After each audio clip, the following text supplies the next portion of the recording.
ఈరోజు ఈ వీడియోలో నేను మీకు నిమ్స్కు సంబంధించినటువంటి బీఎస్సీ పారామెడికల్ కోర్సులు ఏవైతే ఉన్నాయో వాటికి సంబంధించినటువంటి ప్రొవిజనల్ మెరిట్ లిస్ట్ అయితే మనకి రిలీజ్ చేయడం జరిగింది. ఎప్పుడు ఈ మంత్ 4th.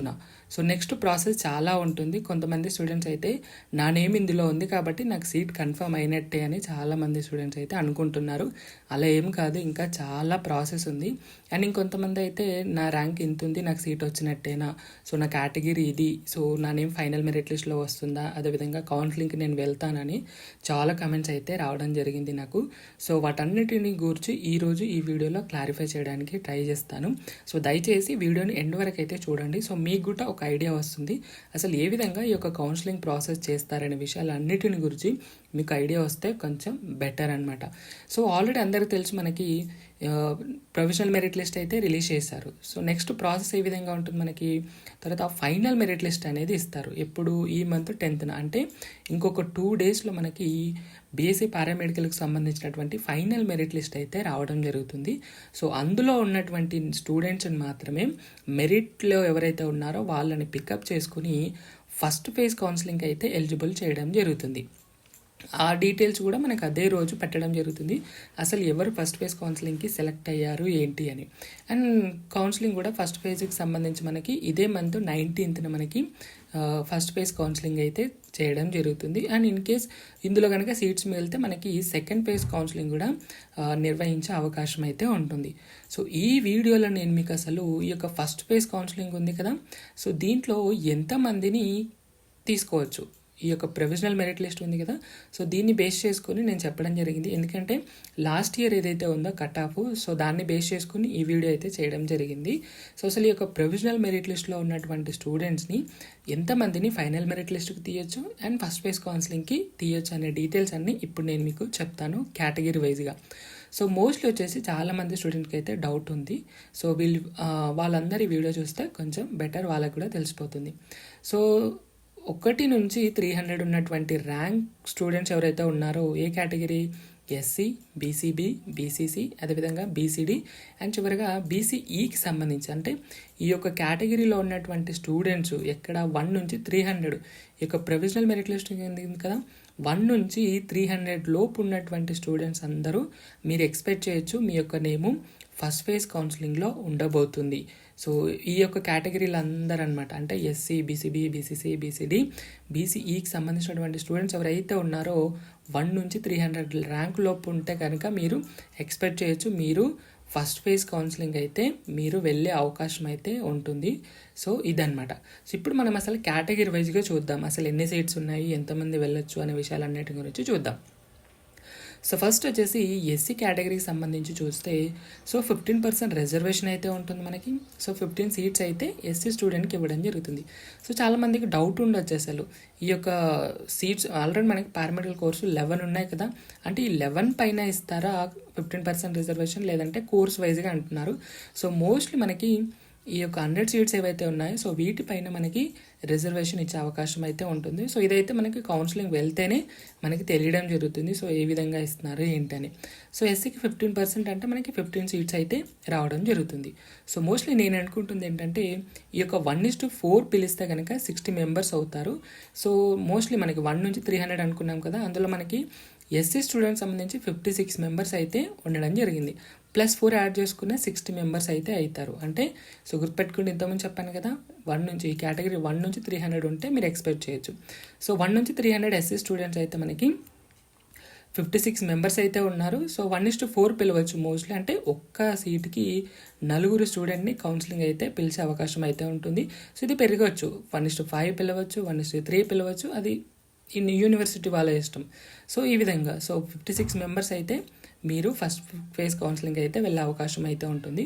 సో టోటల్గా ఈ యొక్క ప్రొవిజనల్ మెరిట్ లిస్ట్ ఏదైతే ఉందో టోటల్ ఈ provisional merit list SC students మనకి 300+ మెంబర్స్ అయితే ఉండడం జరిగింది. అంటే నేను కౌంట్ చేసిన దాన్ని బట్టి 301 or 2 మెంబర్స్ ఉండడం జరిగింది. సో ఈ యొక్క ఎస్సీ స్టూడెంట్స్ టోటల్గా మనకి ప్రొవిజనల్ మెరిట్ లిస్ట్లో 300+ మెంబర్స్ అయితే ఉండడం జరిగింది.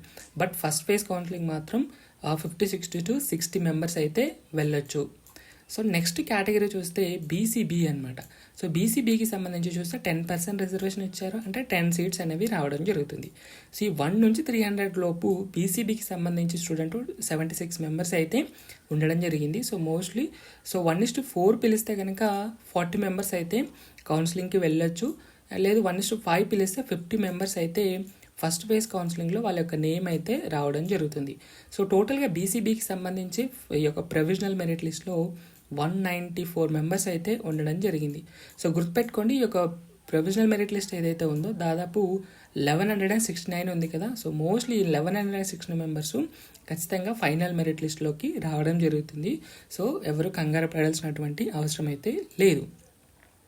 సో ఇది తర్వాత క్యాస్ట్ వచ్చేసి బీసీసీకి సంబంధించి చూస్తే సో ఓన్లీ 1% రిజర్వేషన్ ఉంది, అంటే ఓన్లీ 1 సీట్ మాత్రమే రావడం జరుగుతుంది. సో మనకి టోటల్గా ఈ యొక్క 1 నుంచి 300 లోపు బీసీసీకి సంబంధించినటువంటి స్టూడెంట్స్ 3 మెంబర్స్ అయితే ఉండడం జరిగింది. సో మోస్ట్లీ యొక్క 300 లోపు ఉన్నటువంటి ర్యాంక్ని అయితే పిలవచ్చు వాళ్ళని, అంటే 1:3 అంటే ఒక సీట్కి ముగ్గురిని పిలవచ్చు, లేదు అనుకుంటే 1:4 పిలిచినా కూడా 4 మెంబర్స్ అయితే ఫస్ట్ ఫేజ్ కౌన్సిలింగ్లో రావడం జరుగుతుంది. సో టోటల్ ప్రొవిజనల్ మెరిట్ లిస్ట్లో 15 మెంబర్స్ అయితే ఉండడం జరిగింది. ఎవరు? బీసీసీకి సంబంధించినటువంటి కేటగిరీకి సంబంధించిన స్టూడెంట్స్. సో ఇది తర్వాత బీసీడీకి సంబంధించి చూస్తే 7% రిజర్వేషన్ ఉంది, అంటే 7 సీట్స్ అయితే రావడం జరుగుతుంది. సో టోటల్గా మనకి 1 నుంచి 300 లోపు బీసీడీకి సంబంధించి 54 మెంబర్స్ అయితే మనకి ఈ యొక్క ప్రొవిజనల్ మెరిట్ లిస్ట్లో ఉండడం జరిగింది. సో 1:4 పిలిస్తే కనుక 28 మెంబర్స్ అయితే ఫస్ట్ ఫేజ్ కౌన్సిలింగ్కి వెళ్తారు, లేదు 1:5 పిలిస్తే 35 మెంబర్స్ అయితే ఫస్ట్ ఫేజ్ కౌన్సిలింగ్కి వెళ్ళే అవకాశం అయితే ఉంటుంది. సో టోటల్గా మనకి బీసీడీకి సంబంధించి 191 మెంబర్స్ అయితే మనకి ఈ యొక్క ప్రొవిజనల్ మెరిట్ లిస్ట్లో ఉండడం జరిగింది. తర్వాత బీసీఈకి సంబంధించి చూస్తే 4% రిజర్వేషన్, 4 సీట్స్ ఉంటాయి. ఈ యొక్క 1 నుంచి 300 లోపు మనకి బీసీ స్టూడెంట్ ఎంతమంది అంటే 39 మెంబర్స్ అయితే ఉండడం జరిగింది. ఈ యొక్క 1:4 పిలిస్తే కనుక 16 మెంబర్స్ అయితే ఫస్ట్ ఫేజ్ కౌన్సిలింగ్కి వెళ్తారు, లేదు 1:5 పిలిస్తే కనుక 20 మెంబర్స్ అయితే ఫస్ట్ ఫేజ్ కౌన్సిలింగ్కి వెళ్ళే అవకాశం అయితే ఉండడం జరుగుతుంది. అండ్ టోటల్గా మనకి బీసీఈకి సంబంధించి చూస్తే 157 స్టూడెంట్స్ అయితే మనకి ఈ యొక్క టోటల్ ప్రొవిజనల్ మెరిట్ లిస్ట్లో ఉండడం జరిగింది. తర్వాత బీసీఏకి సంబంధించి చూస్తే మాత్రం సో మోస్ట్లీ మనకి 1:300 కాదు 1:389 వరకు పిలిచే అవకాశం అయితే ఉంటుంది. సో రిజర్వేషన్ వచ్చేసి 7% ఉంది. సో 7% అంటే 7 సీట్స్ అయితే రావడం జరుగుతుంది. అండ్ టోటల్ మనకి ఈ 1 నుంచి 389 ర్యాంక్ వరకు ఇది ఎలా తీసుకుంటారని అడగవచ్చు చాలామంది. ఇది లాస్ట్ ఇయర్ ఏదైతే ఉందో 2023కి సంబంధించి దాని నుంచి ఈ యొక్క ర్యాంక్ అనేది తీసుకోవడం జరిగింది 389. సో ఈసారి కూడా ఇది ఇలాగే ఉండొచ్చు, లేదంటే కొంచెం ఎక్కువ పెరగచ్చు, లేదంటే తక్కువ కూడా అయ్యే అవకాశం ఉంటుంది. సో 389 వరకు మనకి టోటల్ 29 మెంబర్స్ అయితే ఉండడం జరిగింది బీసీఏకి సంబంధించి.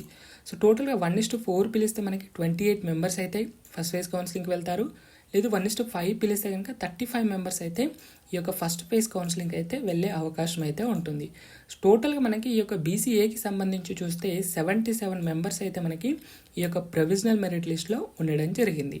సో నెక్స్ట్ వచ్చేసి ఎస్టీకి సంబంధించి చూద్దాం. ఎస్టీలో నాకు తెలిసి టోటల్గా మన 1:300 కాదు ఎక్కువ, అంటే 1 నుంచి 534 ర్యాంక్ ఏదైతే ఉందో ఈ యొక్క 534 వరకు మనకి 40 మెంబర్స్ అయితే ఉండడం జరిగింది. ఎందుకంటే మనకి రిజర్వేషన్ 10% ఉంది కదా, అంటే 10 సీట్స్ రావాలి.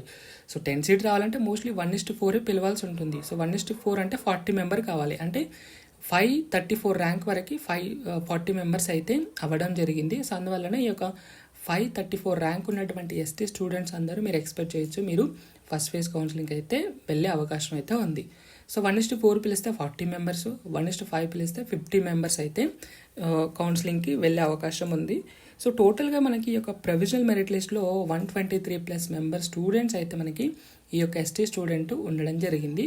సో ఇది తర్వాత ఈడబ్ల్యూఎస్కి సంబంధించి చూద్దాం. ఈడబ్ల్యూఎస్ వచ్చేసి టోటల్గా మనకి ఈ యొక్క ప్రొవిజనల్ మెరిట్ లిస్ట్ ఏదైతే ఉందో టోటల్గా మనకి జస్ట్ 51 మెంబర్స్ మాత్రమే ఉండడం జరిగింది. సో ఆల్రెడీ అందరూ తెలుసు ఈడబ్ల్యూఎస్కి 10% రిజర్వేషన్ ఉంది, అంటే 10 సీట్స్ అయితే రావడం జరుగుతుంది. సో 1 నుంచి 1169 ర్యాంక్ లోపు మనకి కేవలం 51 మెంబర్స్ మాత్రమే ఉండడం జరిగింది. సో నాకు తెలిసి వీళ్ళంతా కౌన్సిలింగ్ వెళ్ళే అవకాశం ఉంది. ఎప్పుడు 1:5 పిలిస్తే ఈ యొక్క 50 మెంబర్స్ వెళ్తారు, లేదు 1:4 పిలిచిన 40 మెంబర్స్ అయితే ఫస్ట్ ఫేజ్ కౌన్సిలింగ్కి వెళ్ళడం జరుగుతుంది. సో టోటల్ మనకి ప్రొవిజనల్ మెరిట్ లిస్ట్లో 51 మెంబర్స్ అయితే మనకి ఈ యొక్క ప్రొవిజనల్ మెరిట్ లిస్ట్లో ఉండడం జరిగింది. సో ఇది వీడియో కేటగిరీ వైజ్ సంబంధించినటువంటి అసలు ఎంతమంది వెళ్ళొచ్చు ఫస్ట్ ఫేజ్ కౌన్సిలింగ్కి ఏంటి అని. సో దీంట్లో ఏమైనా డౌట్స్ ఉంటే కనుక కామెంట్ సెక్షన్లో కామెంట్ చేసేసేయండి. సో గుర్తుపెట్టుకోండి, ఇంకొక 2 డేస్లో మనకి ఈ యొక్క ఫైనల్ మెరిట్ లిస్ట్ అయితే మనకి రిలీజ్ చేయడం జరుగుతుంది. అండ్ అదే రోజు మనకి ఫస్ట్ ఫేజ్ కౌన్సిలింగ్ సంబంధించినటువంటి లిస్ట్ కూడా రిలీజ్ చేయడం జరుగుతుంది. సో ఇది వీడియో. మోస్ట్లీ మీ యొక్క డౌట్స్ అన్నీ క్లారిఫై అయ్యాయి అనుకుంటున్నాను. సో ఏమైనా డౌట్స్ ఉంటే కామెంట్ సెక్షన్లో కామెంట్ చేయండి. So thank you so much.